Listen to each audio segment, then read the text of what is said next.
السلام علیکم ورحمۃ اللہ وبرکاتہ۔ میں ہوں آپ کا میزبان حافظ محمد دانش۔ محترم سامعین ناظرین، آپ نے جو سوالات ہم تک پہنچا ہیں ان کے جوابات کے لیے ہمارے ساتھ موجود ہیں مفتی احمد بن محمد ارشد خان صاحب۔ جی مفتی صاحب، محمد عمر نوئیڈا سے معلوم کرتے ہیں، اگر آنکھ میں دوا ڈالی اور دوا لگنے سے پانی نکلا تو کیا وضو ٹوٹ جائے گی یا نہیں؟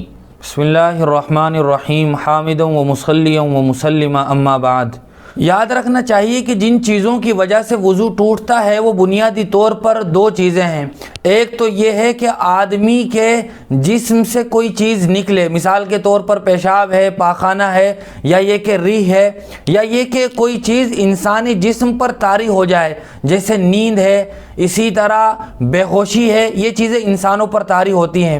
جہاں تک تعلق ہے پہلی چیز جو جسم انسانی سے نکلتی ہے، پھر اس کی دو قسمیں ہیں۔ ایک تو وہ کہ آدمی پیشاب پاخانہ اور ریح ہے، اور ایک وہ کہ پیشاب پاخانے کے راستے کے علاوہ جسم کے کسی دوسرے حصے سے وہ چیز نکلے، مثال کے طور پر خون نکلتا ہے، یا یہ کہ منہ سے منہ بھر کر قے ہو جاتی ہے، اسی طرح آنکھ سے کوئی چیز نکلتی ہے۔ تو یہ وہ چیزیں ہیں جو پیشاب پاخانے کے راستے کے علاوہ دوسری جگہوں سے نکلتی ہیں۔ جہاں تک تعلق ہے آنکھ سے پانی کے نکلنے کا مسئلہ، اس میں بنیادی طور پر یہ یاد رکھنا ضروری ہے کہ پانی جو نکل رہا ہے، اگر وہ آنکھ میں درد، چبھن یا تکلیف کی وجہ سے نکل رہا ہے تو اس کے نکلنے سے تو وضو ٹوٹ جائے گا۔ لیکن اگر آنکھ میں کسی قسم کی کوئی تکلیف نہیں ہے، کوئی درد نہیں ہے، کوئی دوا نہیں لگائی ہے، آنسو نکل رہے ہیں یا نزلہ زکام کی وجہ سے پانی نکل رہا ہے، تو اس کی وجہ سے وضو نہیں ٹوٹے گا۔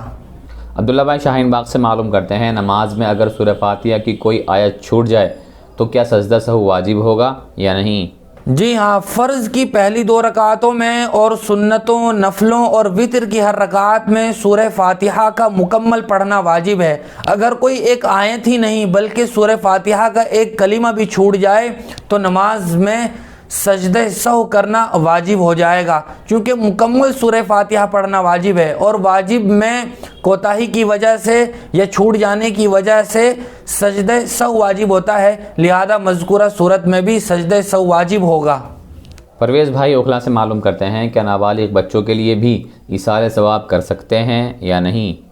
نابالغ بچے چونکہ وہ گناہوں سے معصوم ہوتے ہیں، ان کو بظاہر ایصال ثواب کی ضرورت نہیں ہے، لیکن اگر کوئی آدمی نابالغ بچوں کے لیے بھی ایصال ثواب کرتا ہے تو معصوم ہونے کی وجہ سے ان کے درجات میں بڑھوتری اور اضافہ ہوتا ہے، لہذا نابالغ بچوں کے لیے بھی ایصال ثواب کیا جا سکتا ہے۔ اور جہاں تک تعلق ہے بالغ لوگوں کا تو ان کے لیے تو یقیناً ایصال ثواب کیا جا سکتا ہے، اور اگر وہ گنہگار ہیں تو ایصال ثواب کی وجہ سے ان کی بخشش ہوتی رہتی ہے، اگر وہ اللہ کی نظر میں بخشائے ہیں تو ان کے درجات میں بھی بڑھوتری اور اضافہ ہوتا ہے۔ جنید بھائی آسام سے معلوم کرتے ہیں، صدقہ اور ہدیہ میں کیا فرق ہے؟ صدقہ اور ہدیہ میں فرق ہے۔ صدقہ عام طور سے آدمی ثواب کی نیت سے اور کسی غریب اور مستحق کو دیتا ہے۔ ہدیے کے لیے ضروری نہیں ہے کہ وہ غریب ہو، بلکہ ہدیہ عام طور سے آپس میں محبت پیدا کرنے کے لیے یا اظہار محبت کے لیے غریب کو اور مالدار کو دونوں کو دیا جا سکتا ہے۔ خالد بھائی بٹلاؤ سے معلوم کرتے ہیں، جس پرندے کے چھوٹے چھوٹے بچے ہوں اس پرندے کو شکار کرنا کیسا ہے؟ قرآن و حدیث میں چونکہ صراحت کے ساتھ حلال پرندوں اور جانوروں کو شکار کرنے کی اجازت ہے، لہٰذا شکار کیا جا سکتا ہے، اور اگر ان کے چھوٹے بچے ہوں تو اللہ تبارک و تعالیٰ ان کا کفیل ہے، اللہ تبارک و تعالیٰ ہی ان کو رزق پہنچانے والا ہے، لہٰذا چھوٹے بچے ہوں تب بھی شکار کیا جا سکتا ہے۔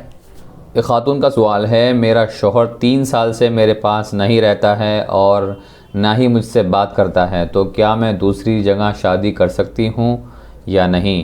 ایک مرتبہ شادی ہو جانے کے بعد نکاح سے نکلنے کے لیے بنیادی طور پر 3 راستے ہیں، یا تو شوہر طلاق دے دے، یا یہ کہ عورت خلا کا مطالبہ کرے، یا یہ کہ شرعی پنچایت کے ذریعے سے میاں بیوی کے درمیان نکاح کو فسخ کر دیا جائے۔